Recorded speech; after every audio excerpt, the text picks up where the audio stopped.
Atanggi wa tabada Sananu kautak chai amuksu nungsa thirai atangna amuk kari tawrakani khanbada mafi marol chechillaga washroom changduna masa sengdokle atang sumayumda pau pire Rita amadi loya asa khitang kaibagum tawjai adubu machanupana pamjaduna chilaklabani haiduna karisu khanjiludre atangna lei haiba mafamduda Rita su leikaigi mau amani tawduna mau loba lakli atang hoina leiba roomduda hek changlakpaga Rita di Sananu ubada ingangakle amuksu haraujai akhangba mi oirambasida Rita noklaga icha oire ko as nungaireda yam khangnabagum mamana hairakpadudadi atang ngakna mamada yengi Sananu su manemda khuramdanaga tawri Rita na yare yare aine noi pabungda phone amta tawkhige ko Rita phone tawri hello moi pabung loyana Leifam nungfam yumnak mapa ming loina khanglaba natro hairo ne matam se thengkrani ne Rita na oh moi pabong kari suwa biruranu takulagi machanupi atombi bemagi manaunupi Sananu oirame atang hojikta khangle Sananu Santlengi manaunupi ni haibasu Santlen na kari khanba magi punsina kari oiba uba thangba ngamdaba polumtana atangi kokse pikthalle Sananu bu atangi yumda puduna lakle Asomda nupi mayumsu ahalaman kara tawduna pauhanba lakpa ngairi Santlen su chanaba kari karino silanglingai sangdre Santlen na phone yengbada atangi miss call leirambadu ure handuna call tawge hek tawbaga pauhanba mi lakle haiduna mamana kaurakpadai Santlen phone tawramdana adumak thorakle Santlen su cha paiduna thorai mayam mapanda harau harau wari saba tabada Santlen su mathamoida nokchai pauhanba lakliba mioi ubada Santlen khutta pairamba chadu laimaida thadakhiba khanghaude mayam pulap Santlen da mityeng thamlai Santlen pakhat poi kaiboi kap akaibadu satsat khunjili me mana tapna yeng tawba yadrane Santlen ipa pakhatna imaton soikhre me mana hoi hoi anauba mamu hairaklo Santlen cha haibagi mahut magi kada changduna pena kapjari thamoida chingnaramba wafam amasu chingnaba kokle haiduna khanjari mikupsida Santlen na atangbu aduki matik waraujai asomdana kamdauri naitong pokpa machanupana mamau puduna lakpasidadi Rita haraubagi ngamkai leitre doctor ga oirabanina amuk toiba loire Rita gi haraujaba matausida Sananusu pukning khitang lumjare adubu mamagi haraubagi minok amamam khudingi atangi thamoidadi chaina hengalakli pakpana nate nangbu hana khangdabra haiba atangna ai khangde mikhuvina su haide Sananu na su haide imana hairakandada ai khangi pakpana fare hojikti puna mahokre naraibakini khantoklo atangna laibaki sungoi roiba yaroi ai mabu lobo sungom ngamoi aigi punsidi mikhubi khaktagini kanagi su oiba yaroi pakpana atangbu themjilai mado oiba yaroi hojikti sele ahalaman lekai miyam khangnare adugi su mathakta Santlen na amuk kari hairakani mamitta mapi ira chelaga atangna ai kaidau haibano asukwana chahi kaya mikhubi ibani na mungjakhiba panthungi manglat mangphawna dana loikiba ai pamde ai lande ai gi thamoina yafa ngamde aina Sananuda aranbu mi yenglamgani haibase ai gi asengba thamoibu Santlen na masak khambani aduna wana ai gi wa soiduna dawigani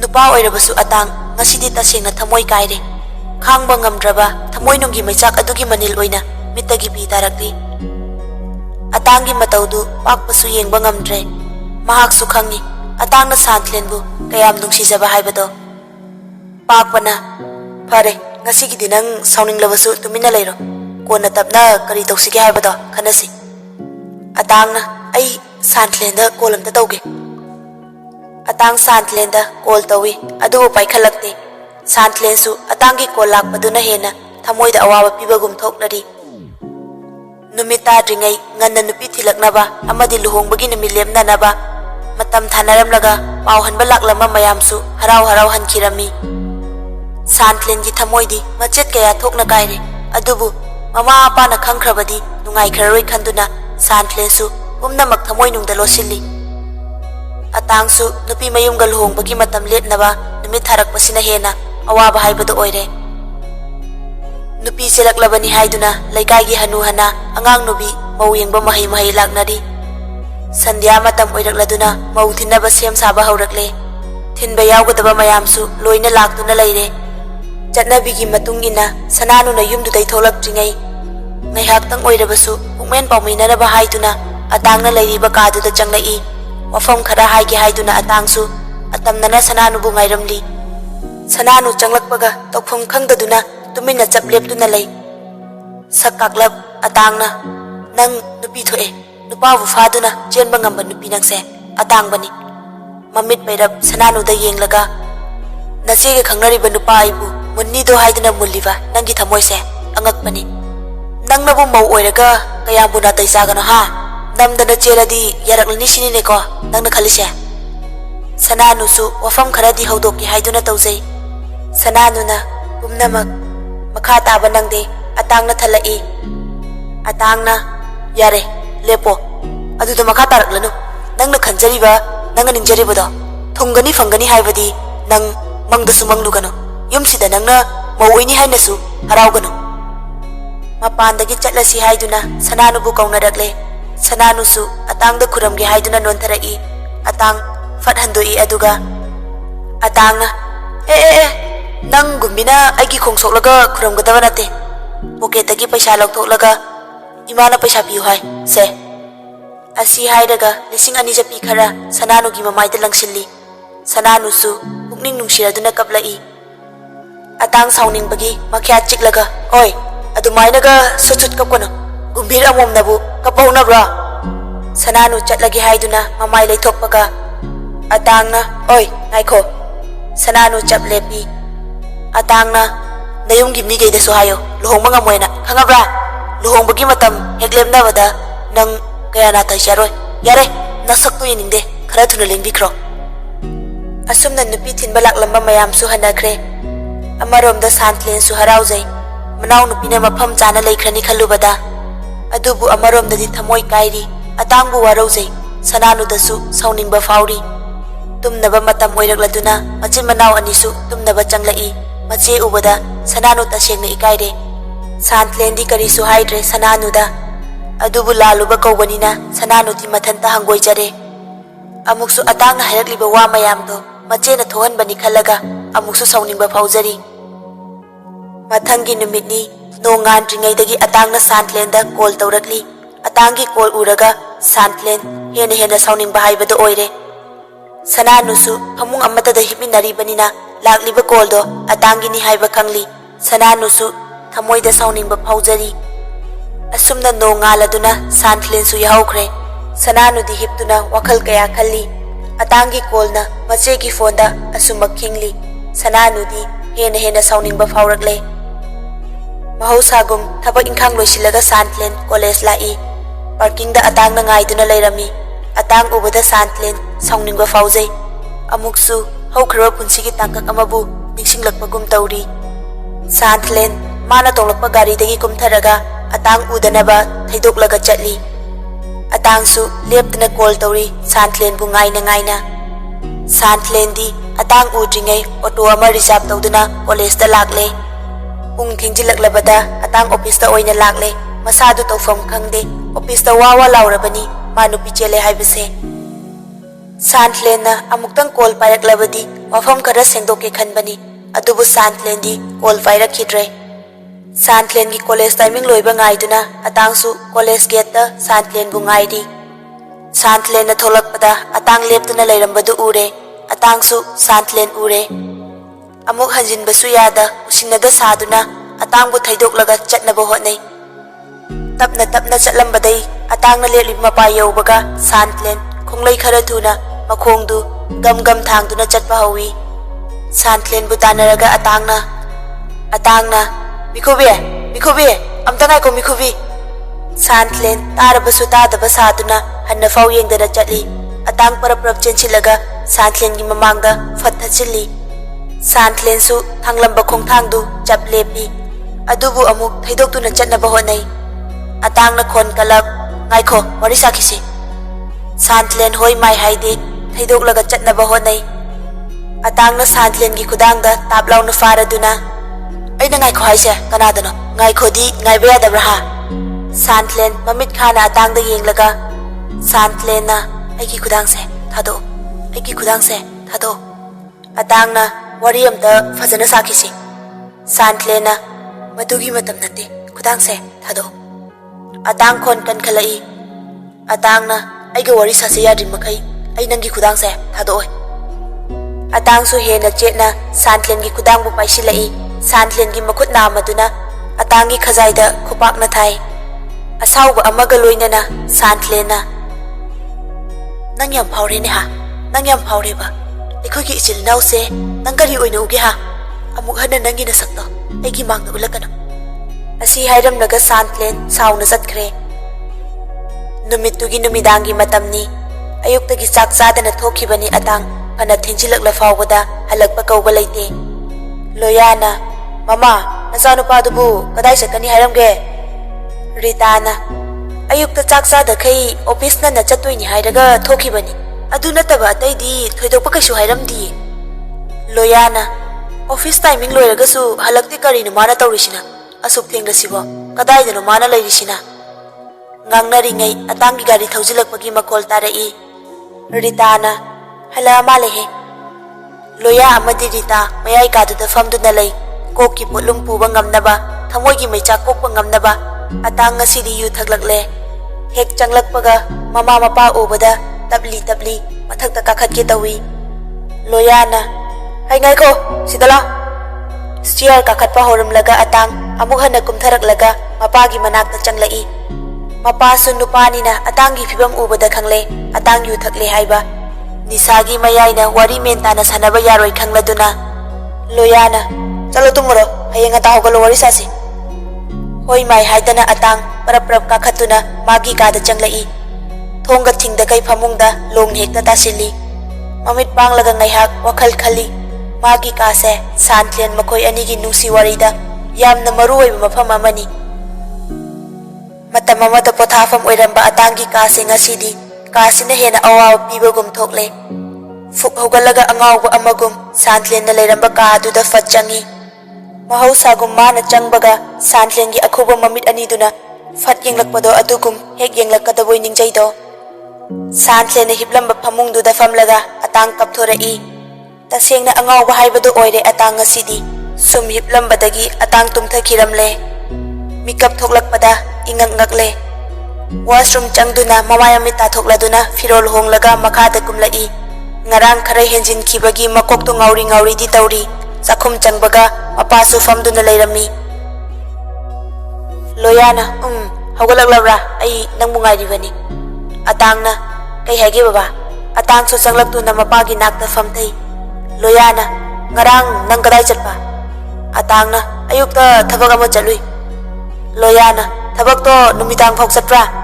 ꯑꯇꯥꯡꯅ office timing ꯂꯣꯏꯔꯒ ꯏꯃꯥꯟꯅꯕ ꯈꯔ ꯊꯦꯡꯅꯗꯅ ꯄꯨꯜꯂꯨꯔꯦ꯫ ꯔꯤꯇꯥꯅ ꯆꯥ ꯍꯩꯔꯛꯇꯨꯅ ꯆꯥ ꯊꯛꯄ ꯍꯧꯅꯩ꯫ ꯂꯣꯌꯥꯅ ꯍꯧꯖꯤꯛꯇꯤ ꯒ꯭ꯌꯥꯟ ꯇꯥꯔꯣ, ꯅꯪ ꯑꯉꯥꯡ ꯅꯠꯇ꯭ꯔꯦ, ꯅꯌꯨꯝ ꯅꯀꯩ ꯄꯥꯜꯂꯕꯒꯨꯝꯕꯅꯤ꯫ ꯑꯇꯥꯡ ꯍꯥꯏꯐꯦꯠ ꯏꯀꯥꯏꯒꯨꯝ ꯇꯧꯏ, ꯑꯗꯨꯕꯨ ꯀꯩꯁꯨ ꯈꯟꯗꯕ ꯁꯥꯗꯨꯅ ꯇꯨꯃꯤꯟꯅ ꯐꯝꯃꯤ꯫ ꯂꯣꯌꯥꯅ ꯑꯃꯨꯛ ꯃꯈꯥ ꯇꯥꯔꯛꯏ꯫ ꯌꯨꯝ ꯀꯩꯁꯦ ꯀꯩꯁꯨ ꯊꯣꯏꯗꯣꯛꯅ ꯁꯦꯝꯖꯤꯟ ꯁꯥꯖꯤꯟꯒꯗꯧꯕꯗꯤ ꯂꯩꯇꯦ, ꯑꯗꯨꯕꯨ ꯔꯪꯗꯤ ꯑꯅꯧꯕ ꯍꯥꯏꯒꯦꯅ ꯈꯜꯂꯤ꯫ ꯊꯣꯡꯒꯥꯟ ꯆꯪꯐꯝꯁꯤꯁꯨ ꯈꯔꯗꯤ ꯁꯦꯝꯖꯤꯟꯕ ꯄꯥꯝꯃꯤ꯫ ꯅꯪꯅ ꯀꯔꯤ ꯀꯔꯤ ꯇꯧꯅꯤꯡꯕ ꯍꯥꯏꯕꯗꯣ ꯍꯥꯏꯔꯣ, ꯃꯇꯝꯁꯦ ꯈꯪꯍꯧꯔꯣꯏ꯫ ꯅꯨꯄꯤ ꯃꯌꯨꯝꯅ ꯍꯤꯌꯥꯡꯒꯩꯗ ꯂꯨꯍꯣꯡꯅꯤꯡꯕꯒꯤ ꯃꯑꯣꯡ ꯎꯠꯂꯛꯄꯅꯤ꯫ ꯍꯤꯌꯥꯡꯒꯩꯗ ꯇꯥꯕꯁꯨ ꯇꯥꯒꯗꯕ ꯃꯥꯜꯂꯦ, ꯍꯧꯖꯤꯛ ꯂꯥꯡꯕꯟ ꯌꯧꯔꯛꯂꯕꯅꯤ꯫ ꯑꯇꯥꯡꯅ ꯇꯞꯂꯞ ꯆꯥ ꯊꯛꯅ ꯊꯛꯅ ꯀꯅꯥ ꯀꯩꯗꯧꯕꯒꯤꯅꯣ? ꯂꯣꯌꯥ ꯑꯃꯗꯤ ꯔꯤꯇꯥ ꯑꯇꯥꯡꯗ ꯐꯠ ꯌꯦꯡꯂꯛꯏ꯫ ꯔꯤꯇꯥꯅ ꯀꯔꯤꯅꯣ ꯅꯪꯕꯨ ꯉꯥꯎꯔꯕꯣ? ꯅꯪꯒꯤ ꯂꯨꯍꯣꯡꯕꯒꯤꯅꯤꯅꯦ꯫ ꯑꯇꯥꯡꯅ ꯏꯃꯥ ꯕꯕꯥ ꯑꯩ ꯉꯁꯤꯗꯤ ꯀꯩꯅꯣꯝꯇ ꯍꯥꯏꯒꯦ, ꯂꯨꯍꯣꯡꯕꯒꯤ ꯅꯨꯃꯤꯠꯁꯦ ꯀꯔꯤ ꯅꯨꯃꯤꯠꯇꯅꯣ ꯂꯦꯞꯅꯕ ꯆꯠꯇꯣꯏꯁꯦ? ꯂꯣꯌꯥꯅ ꯃꯊꯪꯒꯤ ꯅꯣꯡꯃꯥꯏꯖꯤꯡꯗ ꯂꯥꯛꯑꯣ ꯍꯥꯏꯔꯛꯄꯅꯤ꯫ ꯑꯇꯥꯡꯅ ꯐꯔꯦ, ꯑꯗꯨ ꯆꯠꯄꯗ ꯂꯨꯄꯥ ꯂꯥꯛ 10ꯔ 10 ꯄꯥꯏꯕꯤꯈꯣ꯫ ꯂꯣꯌꯥꯅ ꯅꯨꯄꯤ ꯃꯌꯨꯝꯗ ꯂꯨꯍꯣꯡꯕꯒꯤ ꯄꯩꯁꯥ ꯄꯤꯕꯗꯨ ꯑꯗꯨꯗꯤ ꯌꯥꯝꯃꯟꯗ꯭ꯔꯅꯦ? ꯔꯤꯇꯥꯅ ꯍꯣꯏꯅꯦ ꯌꯥꯝꯃꯜꯂꯤꯅꯦ, 5 ꯐꯥꯎꯕꯗꯤ ꯄꯤꯕ ꯌꯥꯏ꯫ ꯑꯇꯥꯡꯅ ꯑꯗꯨꯒ ꯃꯁꯤꯃꯁꯨ ꯍꯥꯏꯕꯤꯔꯝꯃꯨ, ꯑꯩꯈꯣꯏꯅ ꯄꯤꯕꯥ ꯄꯣꯛꯂꯨꯕꯒꯤ ꯄꯩꯁꯥꯁꯦ ꯑꯩꯈꯣꯏꯅ ꯄꯤꯖꯕꯅꯤ꯫ ꯀꯔꯤꯒꯨꯝꯕ ꯅꯤꯡꯉꯣꯜ ꯄꯣꯛꯄ ꯑꯣꯏꯔꯝꯂꯗꯤ ꯄꯩꯁꯥꯁꯦ ꯅꯈꯣꯏꯗꯒꯤ ꯂꯧꯐꯝ ꯊꯣꯛꯄꯅꯤ, ꯑꯗꯨꯒ ꯅꯈꯣꯏꯁꯨ ꯍꯤꯡꯐꯝ ꯂꯩꯔꯣꯏ, ꯃꯁꯤꯃꯇꯪ ꯍꯥꯏꯕꯤꯔꯝꯃꯨ꯫ Ritana, karino atang, nang nanganglidubo. Loyana, ngaiko ngaiko, nang nahaninglibase karino, amukta mayek na hayo. Atang na kon kalap na, ay nahaidi se, ay luhong mga moy haribani, ay luhong mga moy. Machagi wata bada, loya amadi Rita, ngak na yengnay. Ritana tablap haidai, karigi ngamdaba, nasana saya na doon na chilak pa natro, ay koy nasinbaso nate, nang napami na purak pa natro. Atang kon kalap, nate. Loyana, kari. Nungsibagi mayay na atang, mama mapagi mamangda, ikaiba khangdre, mamit na mapiira chela doon na haidai. Nate, isa-isa yan na doon na chen kiba nate. Magi lang da ay naturo ni. Ikup ang mafawa, ibanigi marakta, nungsi marilay na kide. Rita na ngak na, aduga mataw karam na. Pamlambadagi atang lep kalai. Numitugi tawdok to, ay hirala matalay de. Ay napangluba na, magi lang da thukiba ni. Pumna magsitokro, ima, pabo, ay gisu, nungsi na zaba misaklay. Ay maga kaina vadingam noy. Asukwana, ay koy anina. Ibanigi panthungi manglan mangzakibani. Layik laisugi wakal na thayruraba aina, magi wahay kayada, anawba itil poktuna, aybu exam pass tawhanbiki. Mikup khudingi, aybu mana senaviki. Awabata na masaruk oiduna laklabi, mahakki punsibu amuktang ginungayhangi haibagi asada, ayna mabu nungsikibani. Adubu, aygi asapumba, ngasidi kaire. Wangang na atang, mapita rai, machagi matawdo, mama mapa oidiba makoy ani, yengba ngamdre. Adugi sumatakta machagi asigumba matawse amukta su ukidribani. Ritana machabu themjinbi. Ritana, hayangaw ba, nupanabu kapahungnabrane, kapkanuse. Se, ima hoy da hayo, nang nanungsijaribi mahaktubu kanano. Mamada yenglaga, atangna, ima, saantlene. Ritana, kari, biyama. Atangna, mane ima, mahakna ni aibo. Fibam asida ohenkiba, aybu mana lana lawkre. Ay khangba ngamdre. Asuk wawa sainase karino. Ay khangba ngamdre. Loya amadi Rita tumin layduna machagi mataw yengli.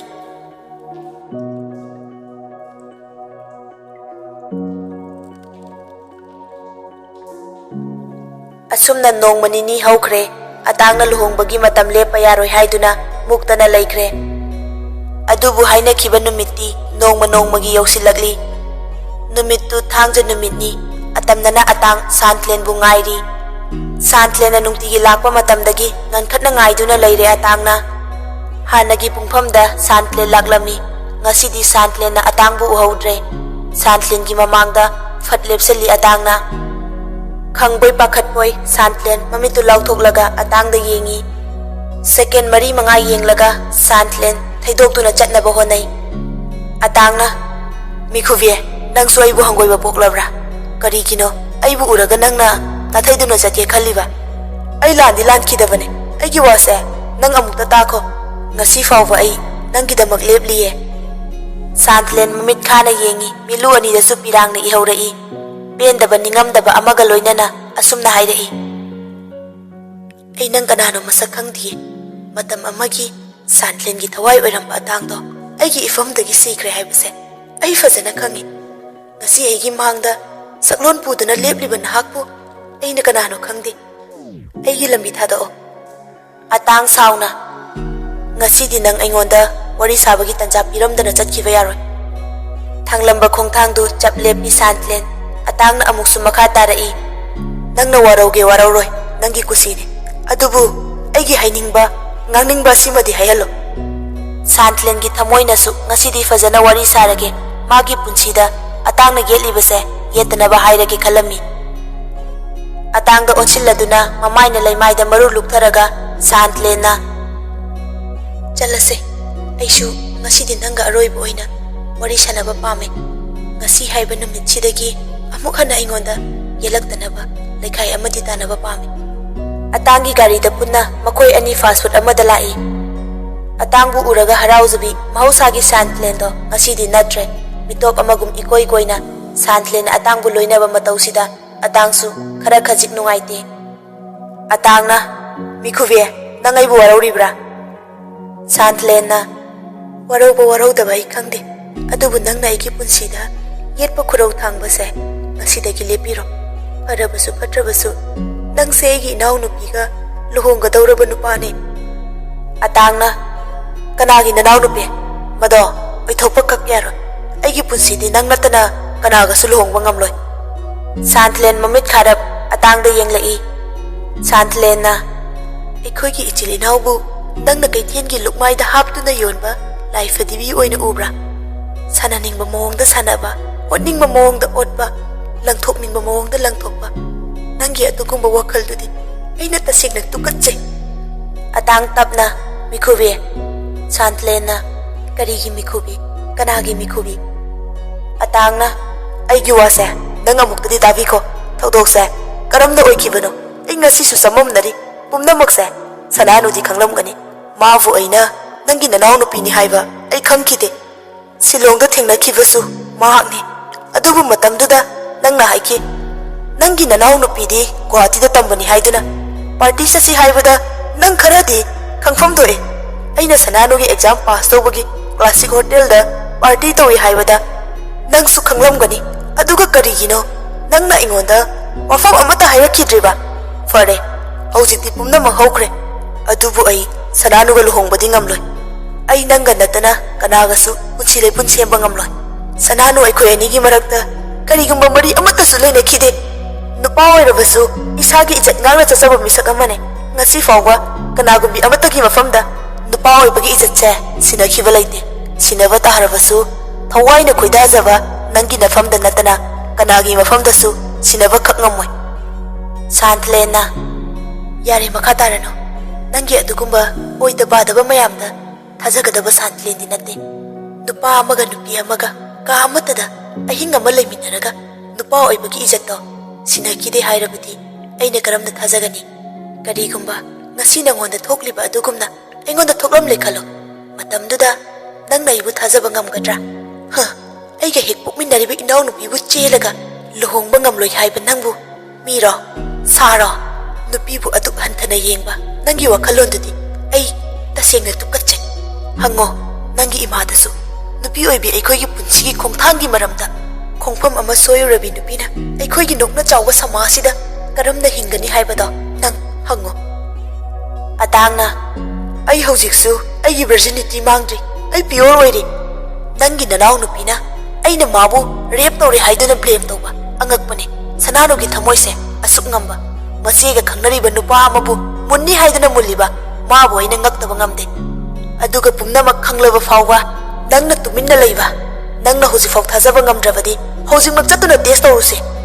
ꯑꯩ ꯉꯁꯤ ꯐꯥꯎꯕ ꯀꯅꯥꯒꯨꯝꯕꯤ ꯑꯃꯠꯇꯒ ꯃꯔꯤ ꯂꯩꯅꯈꯤꯗꯦ. ꯁꯨꯞꯅꯇꯒꯤ ꯃꯪꯂꯥꯟꯒꯨꯝꯕ ꯑꯍꯤꯡ ꯑꯃꯅ ꯅꯪ ꯑꯩ ꯂꯥꯞꯊꯣꯛꯅꯈꯤꯕꯗꯤ ꯑꯩ ꯄꯥꯝꯗꯦ. ꯁꯥꯟꯇꯂꯦꯟꯅ ꯍꯧꯖꯤꯛꯇꯤ ꯄꯨꯝꯅꯃꯛ ꯍꯧꯈ꯭ꯔꯦ, ꯂꯣꯏꯈ꯭ꯔꯦ. ꯍꯧꯈ꯭ꯔꯕ ꯊꯧꯗꯣꯛꯄꯨ ꯑꯩ ꯍꯪꯒꯠꯇꯨꯅ ꯌꯦꯡꯂꯨꯕ ꯄꯥꯝꯗꯦ. ꯑꯩꯅ ꯍꯥꯏꯅꯤꯡꯕꯗꯤ ꯑꯩꯒꯤ ꯏꯅꯥꯎꯅꯨꯄꯤꯒ ꯐꯖꯅ ꯅꯨꯡꯉꯥꯏꯅ ꯅꯨꯡꯁꯤꯅꯅ ꯂꯩꯃꯤꯟꯅꯧ, ꯑꯁꯤ ꯈꯛꯇꯅꯤ. ꯑꯇꯥꯡꯅ ꯑꯩꯅ ꯍꯤꯡꯂꯤ ꯃꯈꯩꯗꯤ ꯃꯗꯣ ꯑꯣꯏꯊꯣꯛꯇꯕꯅꯤ. ꯁꯥꯟꯇꯂꯦꯟꯅ ꯅꯪ ꯈꯛꯅ ꯈꯟꯕ ꯋꯥꯈꯜꯅ ꯆꯨꯝꯃꯤ ꯂꯧꯕꯁꯨ ꯂꯥꯟꯒꯅꯤ. ꯅꯪꯅ ꯍꯥꯏꯔ ꯉꯥꯡꯂꯒ ꯍꯦꯛꯇ ꯊꯥꯖꯒꯗꯕ ꯅꯠꯇꯦ. ꯏꯅꯥꯎꯅꯨꯄꯤꯒ ꯅꯪꯒ ꯃꯔꯤ ꯂꯩꯅꯕꯗꯨꯅ ꯅꯈꯣꯏ ꯑꯅꯤ ꯆꯦꯟꯕꯅꯤ. ꯏꯅꯥꯎꯅꯨꯄꯤꯗ ꯃꯔꯥꯜꯗꯤ ꯁꯤꯒꯅꯨ. ꯑꯇꯥꯡꯅ ꯅꯪꯒꯤ ꯋꯥꯈꯜꯗꯣ ꯑꯣꯟꯅꯔꯦ. ꯑꯩꯅ ꯍꯥꯏꯔꯤꯕꯁꯤꯅꯤ, ꯑꯩ ꯁꯅꯥꯅꯨꯒ ꯂꯨꯍꯣꯡꯕ ꯉꯝꯃꯣꯏ. ꯁꯥꯟꯇꯂꯦꯟꯅ ꯃꯗꯣ ꯑꯩꯉꯣꯟꯗ ꯍꯥꯏꯕꯒꯤ ꯀꯥꯟꯅꯕ ꯀꯔꯤꯅꯣ? ꯅꯈꯣꯏꯒꯤ ꯑꯍꯜ ꯂꯃꯟꯗ ꯍꯥꯏꯌꯣ. ꯑꯗꯨꯒ ꯀꯔꯤꯒꯨꯝꯕ ꯅꯪꯅ ꯏꯅꯥꯎꯅꯨꯄꯤꯕꯨ ꯍꯦꯛ ꯂꯧꯗ꯭ꯔꯕ ꯏꯅꯥꯎꯅꯨꯄꯤꯒꯤꯗꯃꯛ ꯃꯆꯦ ꯑꯩꯅ ꯀꯔꯤ ꯇꯧꯔꯛꯄꯒꯦ ꯍꯥꯏꯕꯗꯨꯗꯤ ꯅꯪ ꯅꯃꯤꯠ ꯊꯤꯠꯅ ꯌꯦꯡꯉꯨ.